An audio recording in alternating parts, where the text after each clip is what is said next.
Hey everybody, and my name is Jide. Welcome to this course on cyber security. So yes, what is cyber security? Let's dive into the course and see what it has for us. Cybersecurity is the protection of internet connected systems, including hardware, software, and data from cyber attacks. So what could these cyber attacks be? They could be probably from hackers, malware, and others. So this course takes you on a journey that starts from the basis of security and then builds upon it with practical exercise and onto more advanced topics in other volumes. You have to know the basics so you can make your own informed choices on security. I don't want to give you a to-do list. I want you to understand both the why and the how. So we have our skill level. Our skill level starts from our beginner to our average, then the skilled, specialist, and expert. Right now we are obviously in the beginner because this is our first class. On in the course we see how we advance. So we have our goals and learning objectives. For our goals and learning objectives, we have to master the fundamental building blocks of security and privacy. We have to understand the online threat and vulnerability landscape. We have to perform threat modeling and risk assessments. We have to determine personal threats and adversaries. We have to be able to build test environment in our virtual box, master encryption, understand the macOS, Linux, and security and privacy features. We have to be able to also mitigate social engineering attacks, and we have to use isolation and compartmentalization effectively. So let's go. What is this code? Who is this course designed for actually?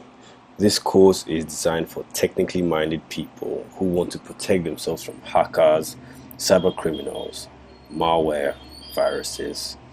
It's for people who want to share information anonymously without endangering themselves from their family.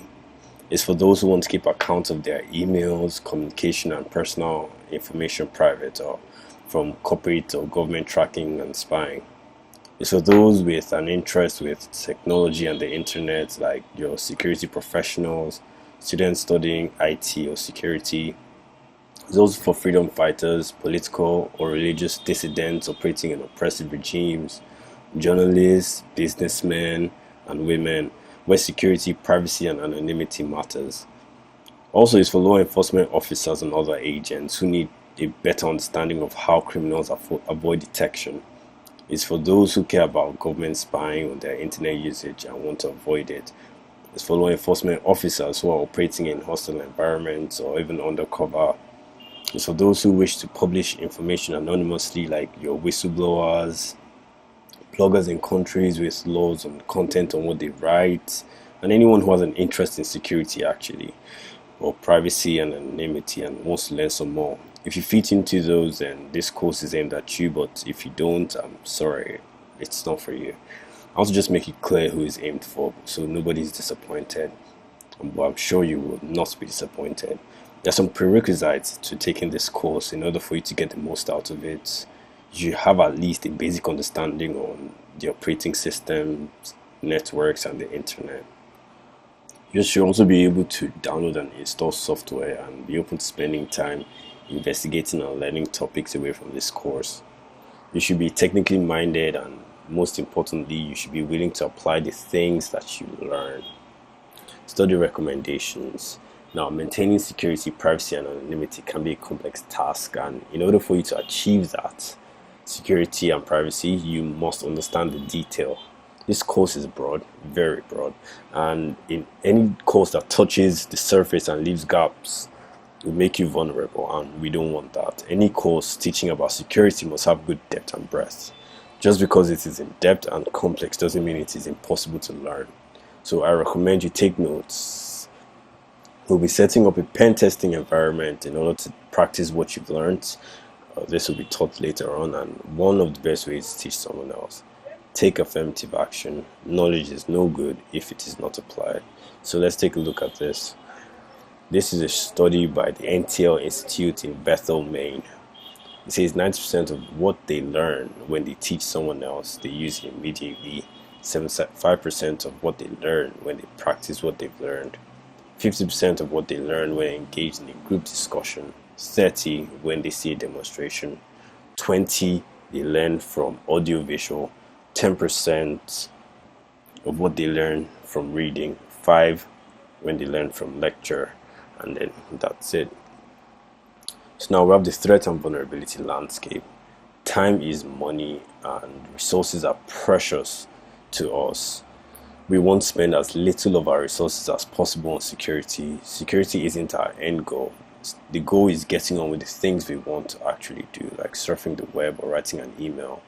Security is simply an enabler to do business and to do the things we want to do. We don't want to do security for the sake of it. We want to optimize the use of our resources so they optimally protect our assets.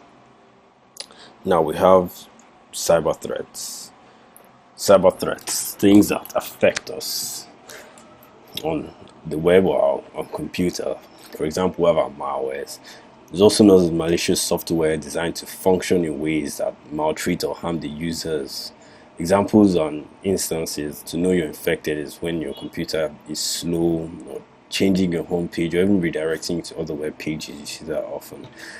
Examples of malwares are viruses, Trojan horses, spyware, and so on. And we have the man in the middle attack. It's an attack where a hacker or an attacks you secretly, or it relays and possibly alters your communication between two parties who believe they are directly communicating with each other. It stays in between your traffic and it intercepts your traffic. It is an eavesdropper, redirects all the traffic it's getting to himself and then to whoever you're communicating with. You do not see what is happening. All you do is get the information he feeds you and feeds the party you're communicating with. We have phishing. It is a fraudulent attempt to obtain sensitive information such as your username, passwords, and credit card details by disguising as a trustworthy entity. For example, you might see things like pop-up emails that say, click this link to verify your information, or suspicious emails that say, talk about your bank, or you have a wrong debit and then you click here to change this. Sometimes you have to give information.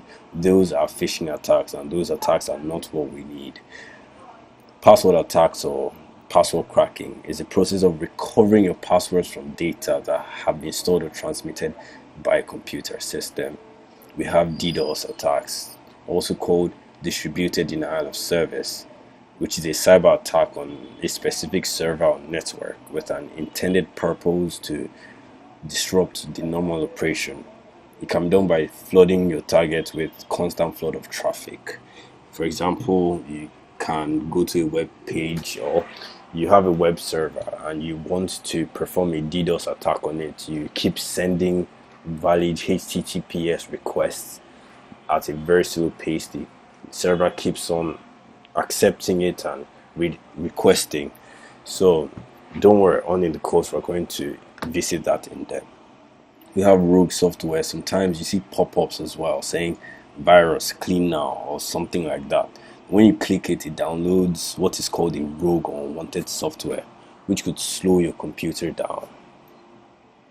So those are your cyber threats. Now, privacy, anonymity, and pseudonymity. Now, the things we might value are anonymity and privacy, which will relate to why your assets are important to you. Privacy and anonymity are not the same thing, so let's explore the difference.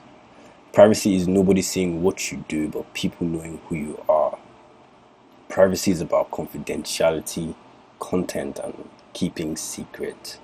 Anonymity, on the other hand, is knowing who you are, but seeing what you do, keeping your actions and activities separate from your true identity. It is when out of a set of